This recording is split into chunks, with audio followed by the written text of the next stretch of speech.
जी, hello दोस्तों, मैं हूँ कमर चीमा और दोस्तों जैसा कि आप देख रहे हैं मेरे साथ मौजूद है मेजर जनरल जान कोचार साहब। जान साहब सबसे पहले तो आपके वक़्त का बहुत शुक्रिया सर। धन्यवाद चीमा साहब, thanks for inviting me. Thanks for your time sir. Sir इस वक़्त दुनिया में कोई मुल्क जो है वो पुतिन को नहीं बुला रहा। कहा ये जा रहा है कि मतलब वो आइसोलेटेड है। लेकिन इंडिया क्यों बुला रहा है पुतिन को? क्या इसकी वजह अमेरिका है? क्या इसकी वजह ये है कि क्योंकि अमेरिकन्स ने इंडिया पे टैरिफ लगा दिए हैं 50%, तो इंडिया समझता है कि now is a time to tell कि जी हाँ, हमारे तो इससे ताल्लुकात रहेंगे। या कि आप समझते हैं कि रशियन भी आपके हाथ से निकल सकते हैं, तो कम से कम उनसे ताल्लुक़ रखें। सुना है इंडिया के प्राइवेट सेक्टर ने तेल मंगवाना बंद कर दिया है अभी, रिलायंस और बाकी ने। एक तरफ इंडिया स्ट्रेटेजिक ऑटोनॉमी की बात भी कर रहा है, दूसरी तरफ पुतिन जो है उसको भी बुला रहा है। कैसे देखते हैं आप इस चीज़ को कि क्या तेल मंगवाना बंद कर रहे हैं? ये भी एक फैक्टर है कि प्राइवेट सेक्टर तेल मंगवाना बंद कर रहा है क्योंकि अमेरिकन्स पीछे नहीं हट रहे। लेकिन कई लोगों का ये भी कहना है कि शायद रशिया को अल्लोर कर रहे हैं और उसको विन करने की भी कोशिश कर रहे हैं। सो मल्टीपल चीज़ें जो हैं, वो लोगों के दिमाग में आ रहे हैं। What do you make of that his visit जन साहब? बहुत अच्छा सवाल है आपका, बिकॉज़ ये एक पीरियड है वर्ल्ड में हम ख़ास तौर पे एक्सपीरियंस कर रहे हैं, जहाँ पे एक फ्लक्स दिखाई देता है, एक रीअलाइनमेंट्स दिखाई दे रही हैं देशों के बीचों में। और जहाँ पे जहाँ तक रशिया का सवाल है, आप देखिए रशिया के साथ टैरिफ तो अभी की बात है। टैरिफ तो अभी ट्रंप ने लगाए हैं। आप अगर टैरिफ की पीरियड के पीछे भी चले जाएँ, तो रशिया के साथ हमारे रिलेशंस हमेशा ही अच्छे रहे और एक स्ट्रॉन्ग रहे हैं। अब जैसे ऑयल और एनर्जी की बात हो रही है और आप बता रहे हैं कि हम जो रशिया से अपना ज़्यादा ये अपनी ऑयल की रिक्वायरमेंट्स ले रहे हैं, वो हमारी इकोनॉमी के लिए बेहतर था। बिकॉज़ एक जो रेट जिस पे रशिया हमको ऑयल दे रहा था, वो एक कंसेशनल रेट था। वो कहीं पर भी अवेलेबल नहीं था वर्ल्ड में। और कोई भी देश चाहेगा कि वो ये अपनी इकोनॉमी के लिए, और क्योंकि ऑयल की जो अ, हमारा जो इम्पोर्ट है, वो ऑलमोस्ट 80% है।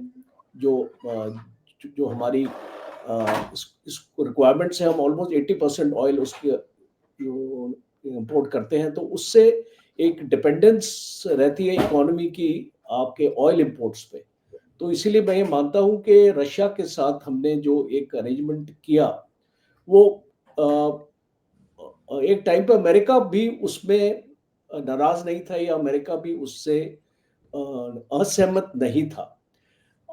अब ये जो डेवलपमेंट्स अब हम देख रहे हैं, जहाँ पे जो अमेरिका ने टैरिफ लगाया, और खास तौर पे एक पेनल्टी टैरिफ लगाया भारत के ऊपर 25%, ये बोलते हुए कि आप रशियन का जो ऑयल का आप इंपोर्ट बंद करें, और इसीलिए हम आपके ऊपर 25% एडिशनल टैरिफ अपना लगा रहे हैं। तो जब इस तरीके की चीज़ें सामने आती है, और आपको दो चीज़ें आपको देखनी पड़ेंगी। एक इंडिया का जो टेक्नोलॉजी का डिपेंडेंस है यूनाइटेड स्टेट्स के ऊपर, और अ, ये हाल ही में आपने देखा होगा जेवलिन और एक्सकैलिबर एमुनिशन भी हम उनसे ले रहे हैं। जेट इंजन्स की बात हो रही है। सैफरॉन ने ऑलरेडी भारत के अंदर अपना बेस अपना बना लिया। आने वाले वक्त में शायद अमेरिका के ऊपर वो डिपेंडेंस भी नहीं रहेगी। और और इसलिए मैं ये मानता हूँ कि भारत एक स्ट्रेटेजिक ऑटोनॉमी की जो पॉलिसी है, वो फॉलो करता आया है और आने वाले वक्त में भी करेगा। बट इम्पॉर्टेंट एस्पेक्ट यहाँ पे ये आ रहा है कि ये जो स्ट्रेटेजिक ऑटोनॉमी है, ये एक बहुत चैलेंजिंग है भारत के लिए, क्योंकि खास तौर पे रशिया और अमेरिका के बीच एक बैलेंसिंग एक्ट क्रिएट करना, क्योंकि आने वाले वक्त में मुझे मेरी असेसमेंट है ये कि अमेरिका और असर्टिव होने की कोशिश करेगा। बिकॉज एक बार अमेरिका ने जो मार्को रोबियो है एक स्टेटमेंट दिया था कि भारत अगर रशिया से अपनी डिपेंडेंस कम करने के लिए तैयार है, जिस भी क्षेत्र में, डिफेंस ले लीजिए, एनर्जी ले लीजिए, दो इंपॉर्टेंट सेक्टर है, और तीसरा जो आपका सेक्टर है टेक्नोलॉजी। तो तीन ये सेक्टर्स में अगर भारत तैयार होता है तो अमेरिका सामने आएगा, और जो भी ये भारत की रिक्वायरमेंट्स होगी वो अमेरिका पूरी करेगा।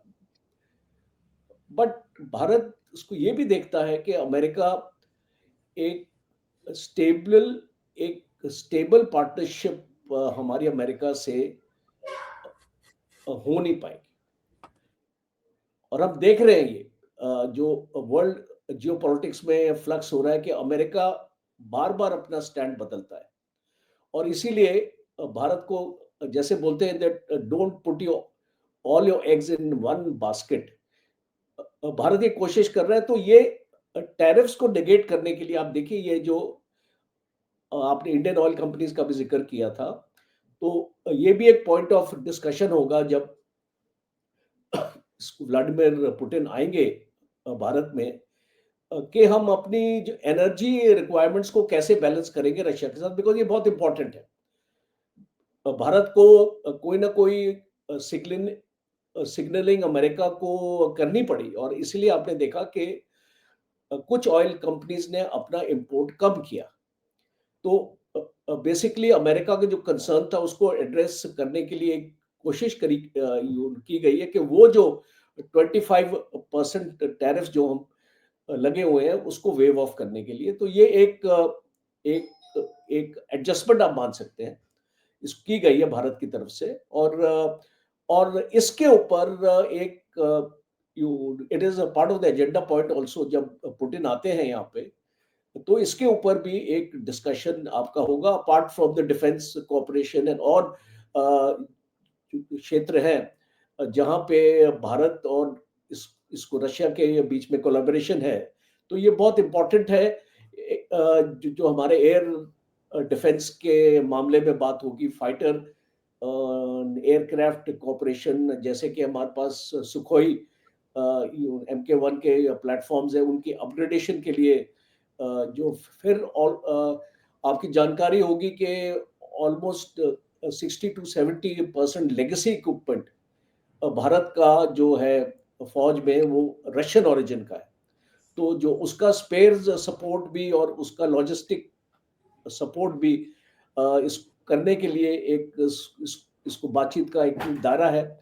और फिर LNG के ऊपर खास तौर पे NLG liquid nitrogen gas as a alternative to the oil and coal के ऊपर कॉपरेशन होगी। And finally civil nuclear cooperation, जो हमारा कुडम प्रोजेक्ट है, ये उसके ऊपर के हम इसको रशिया से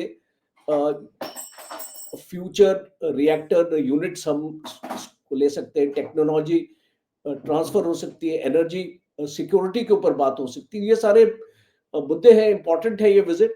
और और जैसे आपने इसको मेंशन अभी किया था कि एक स्ट्रेटेजिक सिग्नलिंग हो रही है रशिया की तरफ से भी कि we are not isolated, because Russia भी एक सिग्नलिंग कर रहा है that we are not isolated and we have a great friend in India. And बिल्कुल। डोंट थिंक कि अगर आपने सैंक्शंस लगा दिए हैं कि रशिया आइसोलेट हो चुका है। बिल्कुल सही है, लेकिन बात तो वही है ना कि इंडिया भी डबल माइंडेड है कि एक तरफ हमने अमेरिका से टेक्नोलॉजी लेनी है, उसके बगैर गुजारा कोई नहीं है। दूसरी तरफ जो है वो रशिया से अगर एनर्जी नीड्स नहीं है, लेगेसी इक्विपमेंट मैनेज नहीं होता, तो इंडिया मजीद वल्नरेबल होता है। तो मतलब दैट्स समथिंग।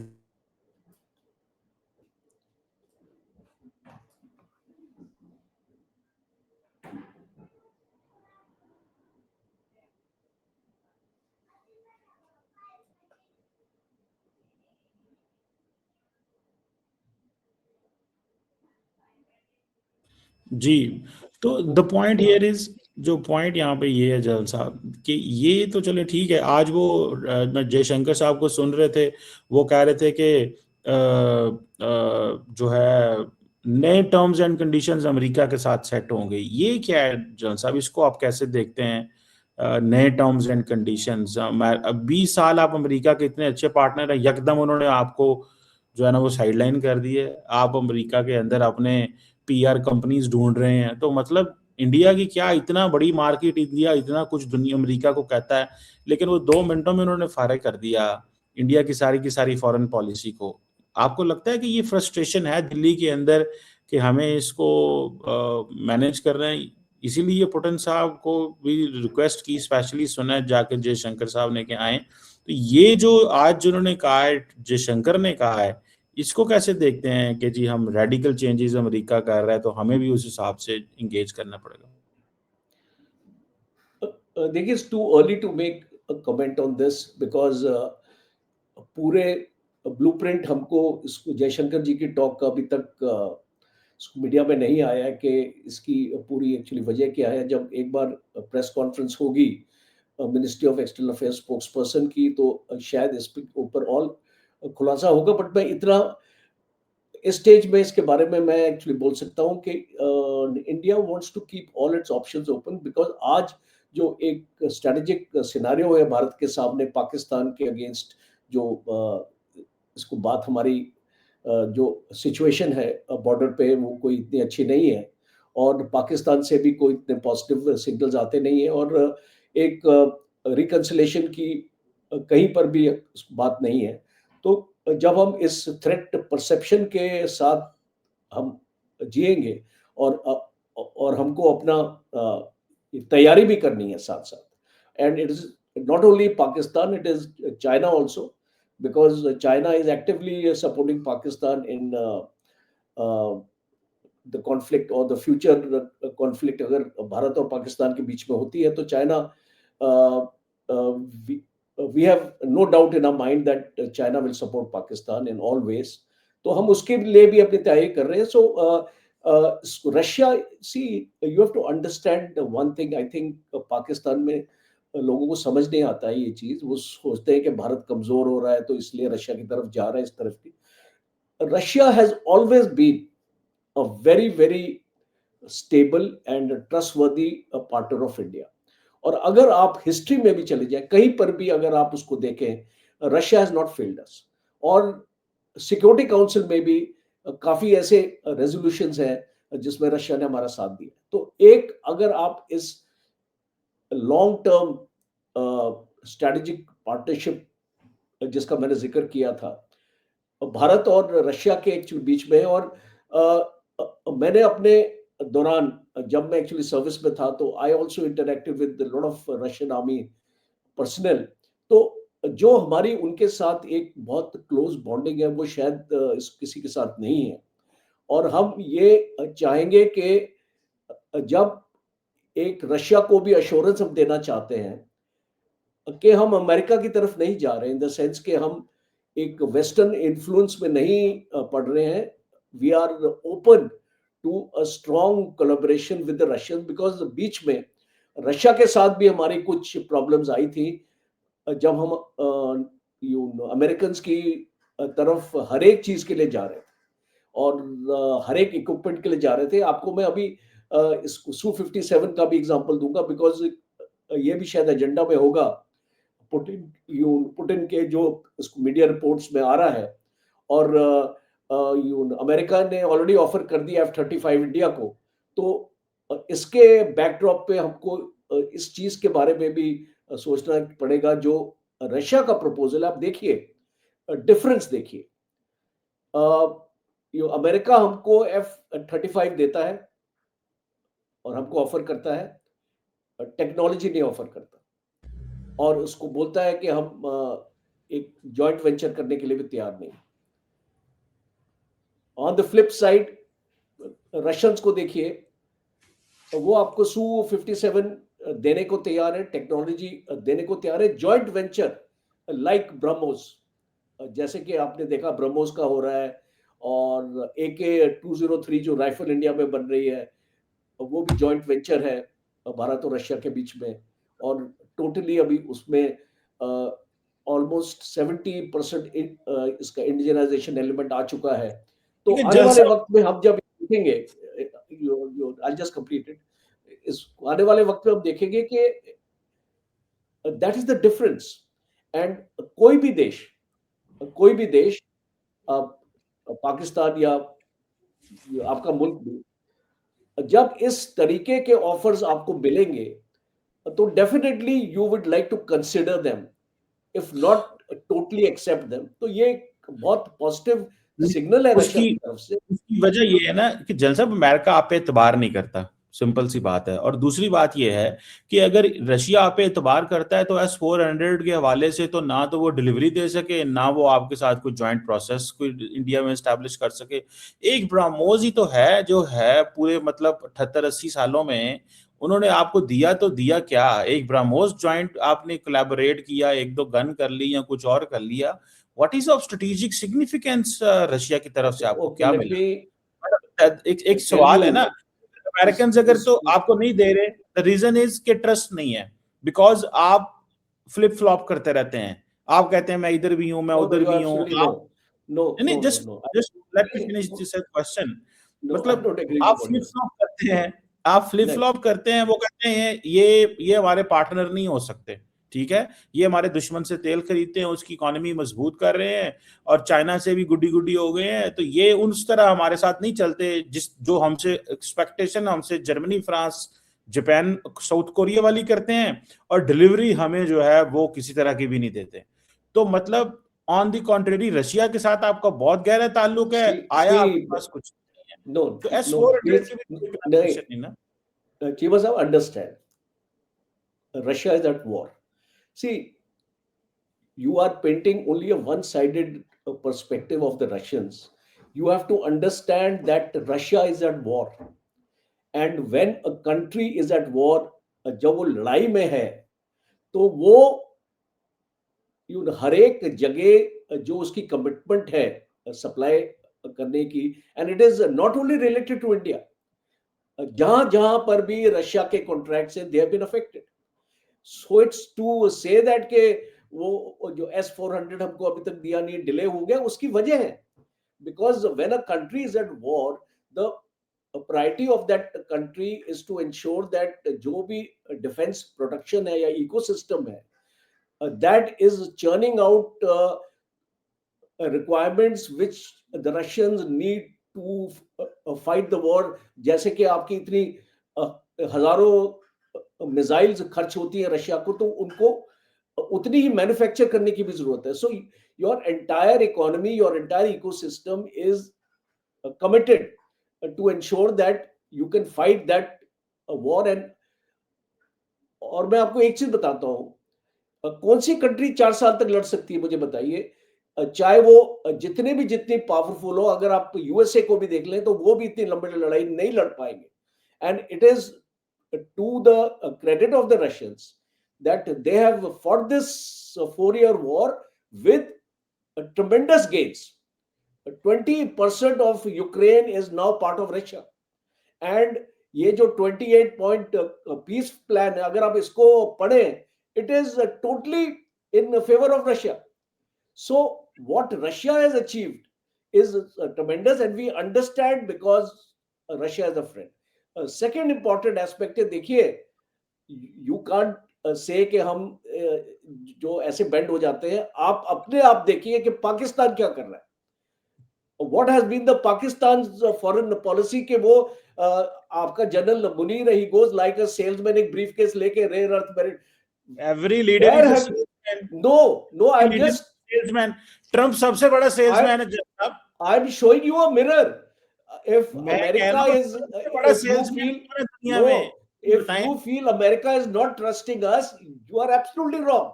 नहीं तो 20 सालों में वो कब आप एतबार कर रहे हैं, मुझे इस बताएं। 20 उन्होंने साल में जो हमारी रिलेशनशिप अमेरिका से हुई है, आप सी, you are only looking at one sector। Look at so many sectors where the technology has come to India वो from स्टॉप कर America। लीजिए। There has stop. been a technology uh, collaboration with America and India। So because वो कह रहे हैं cheat करते थे हमें। They are don't saying, make sweeping statements के America does not trust India. It is not the case. जलसा Pakistan is the most untrustworthy nation. I can say that. Okay, Nobody आप trusts Pakistan. बिल्कुल सही है, आप जानते हैं कि जब हमारे प्राइम मिनिस्टर, आपने उनको अपने इसको इनवाइट किया था, यू अटल बिहारी इस वाजपेयी जी को, and you did the Kargil after that. So और ये वेयर चीजें इज रहती हैं। This is where is one the can I justification? मैं जलसा नो एक बात सी. आपसे, मैं जस्ट हाँ. आपकी इजाजत से, आप कह रहे हैं ना कि आपके ताल्लुकात बहुत अच्छे होंगे भाई। पूरे का पूरा उन्होंने वीजा रजीम जिसे इंडियंस इफेक्ट हो रहे थे सारे का सारा चेंज कर दिया। वो कह रहे हैं ये अब्यूज करते हैं, हमने इनको फ्री हैंड दिया हुआ था। This is what they are saying and I spoke to the Indians in America, not just the Americans. I spoke to the Indians in America, not मतलब कोई पंजाब से नहीं थे वो, होता है ना कई दफा हमारे बारे में पंजाबियों से बात करते हैं। उन्होंने कहा absolutely Indians were abusing this entire ये जो वो वीजा रजीम था, जो क्या FB1 क्या नाम था उसका। सो द पॉइंट इज कि वो कह रहे थे खुद ही कंपनी अमेरिकन ने इंडियंस अमेरिकन ने बना ली, वहां से इंडिया से बंदे बुलाए जा रहे थे और उनको ग्रीन कार्ड दिलवाए जा रहे थे, और वो they were not adding anything to the America. So in reality American ने एक चेक लगाया, स्टॉप किया है। वो कह रहे हैं यार ये हमें दे क्या रहे हैं, रशिया को भी मजबूत कर रहे हैं, चाइना के साथ भी गुडी गुडी हैं, चाइना के खिलाफ इन्होंने लड़ना कोई नहीं है। अगर क्वाड को कहते हैं मिलिट्री कंपोनेंट बनाओ तो कहते हैं नहीं हमने नहीं बनने देना। हर चीज हमसे ले रहे हैं, रिटर्न में हमें क्या दे रहे हैं, ये तो उनकी अभी आंखें खुली। तो वो ट्रम्प थोड़ा आपको पता है ट्रेडिशनल पॉलिटिशियन नहीं है, ठीक है। और फिर इंडिया जो ट्रांसनेशनल रिप्रेशन में इन्वॉल्व था, उधर कनाडा अमेरिका और इधर उधर, उसमें भी उन्होंने रख लिया। तो वो मेरी असेसमेंट ये है, इंडिया अब ना माने, वो बिल्कुल एक डिफरेंट लाइन एंड लेंथ में सोच रहे हैं। मिसाल के तौर पे इंडिया की 2+2 मीटिंग होती है, इस साल अमेरिका के साथ नहीं हुई। मिसाल के तौर पे क्वाड की मीटिंग होती है, अमेरिकन से नहीं हुई, बिकॉज वो ट्रस्ट ही नहीं करते। वो कहते क्या लेंगे यार, इन्होंने ही हमसे कुछ लेना है, हमें तो रिटर्न में कुछ दे नहीं रहे। मैं तो let me answer to each of your question, because certain major issues you have raised here. सबसे पहले, Quad is not only India. Quad is a group of 4 countries, और Quad का जो क्रिएशन है वो अमेरिका ने किया है, भारत ने नहीं किया। और अगर अमेरिका उसको बंद करना चाहते हैं, so be it. We have no issues on that, because we did not create Quad. It was created by the Americans. And if the Americans की अभी सोच ये है कि Quad is no longer relevant, Quad जिस reason से create किया था वो रीजन अगर सस्टेन नहीं हो रहा है, अगर सोचते हैं अमेरिकन, बिकॉज अभी वो नहीं सोचते हैं, और क्वाड के ऊपर अभी भी इसको there is a uniformity, but in times to come if Quad is to be dissolved, और if they feel that it is not required, it is their decision, because they have created it. We have not we have been invited to come to Quad, so we have not created Quad. So point number 1. Point number 2 जो आपका है कि you are talking about the visa regime in America, and और वो India का बंद कर दिया। इंडिया का नहीं बंद किया, थर्ड वर्ल्ड कंट्रीज का बंद किया। See, and पाकिस्तान का भी बंद हुआ है। So don't think that it is only restricted to the Indian diaspora or the Indian people who are applying for the visa. Pakistan is equally affected. So it is all third world countries. अगर मैं add कर दूं just one point, फिर आप बोलिएगा। वो मेरे ज़हन में आ रहा है F1B की क्या उसका वीजे का रजीम है। No, H1B, sorry H1B। अच्छा, H1B में जनरल साहब द प्रॉब्लम है इसकी 70 to 80% तो इंडिया बेनिफिशियरी था उसका, बाकी पाकिस्तान तो कहीं बाकी तो सारे मुल्क थे। Because the question is India was not, उसमें इंटरेस्टिंग क्वेश्चन पता क्या था, the people who were coming on H1B from India, उनकी एवरेज एनुअल सैलरी $1 लाख थी, जबकि the person who should come on H1B he should add value in terms of $1 million, $2 million, $3 million a year। तो वो कह रहे थे कि ये H1B पे आके $1 लाख कैसे कमा रहे हैं, ये हो क्या रहा है।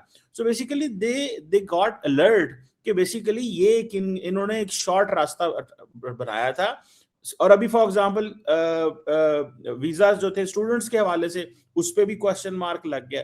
तो मैं ये नहीं कह रहा कि इंडिया के अंदर टैलेंट नहीं है या इंडिया इज नॉट कैपेबल। मैं समझता हूँ इंडियन यूथ के सबसे ज्यादा टैलेंट इस खत्ते के अंदर। चाइनीज और इंडियंस जो हैं they got a huge talent. वो प्रॉब्लम नहीं है। मेरा प्रॉब्लम सिर्फ इतना था कि India lost the trust. India वो ट्रस्ट लूज कर गया और उसमें यही था कि it was all one sided. जो भी था वन साइडेड। यानी कि G20 में जब बाइडेन आया तो despite so many differences India जैसे उस वक्त ये अमेरिका में और कनाडा वाले मसले भी चल रहे थे और अमेरिकन ने बताया नहीं था और कैनेडियंस ने बताया नहीं था इंडिया को। तो sir American were happy enough कि उन्होंने दे दी जो है आपको ज्वाइंट कम्युनिके आने दिया G20 से। एंड देन जहां से वो आपसे नाराज हुए द पॉइंट वाज बांग्लादेश। वो बांग्लादेश आपको इतनी फ्रीडम ग्लोबल साउथ में आप ये करो फलां करो डमकान करो। इवन के इस हद तक जलसाब चीज थी there was an India America dialogue on Africa कि मतलब चाइना के ऊपर वो समझते थे कि हमें इंडिया के साथ मिलकर अफ्रीका में चीजें करनी चाहिए। मतलब they give you so much space. लेकिन वो डेमोक्रेट्स है ये रिपब्लिकन है। ये समझते हैं कि नहीं भाई इन्होंने तो सबके ऊपर क्वेश्चन मार्क लगा दिया ना। तो देखिए मैं हम ओके के देख रहे हैं कि ओके अलाउ मी 20 टू साल। Answer. I have a program right now. Sure so मेरा इसको 1 बजे एक प्रोग्राम है, so I will have to leave in the sir next sir 2-3 minutes. बिल्कुल आप तो एक आखिरी मैं कमेंट मैं करते हैं मैं इस आपको ब्रह्मोस। आखिरी हाँ, मैं ये आपके जो ओपन एंडेड पॉइंट्स है ना, मैं इनको क्लोज करना चाहता हूँ। इसको ब्रह्मोस का हम किसी और दिन करते हैं। मैं आपको इतना बताना चाहता हूँ कि ये जब ट्रम्प उसको इलेक्शन कैंपेन में था, immigration was an issue which he had raised in the election campaign, and migrants को वापस भेजना was a point in the election campaign which he is trying to fulfill now. It is nothing to do with India, let me tell you. It is part of his own domestic policy which he is implementing. A lot of people will be affected. India will also be affected.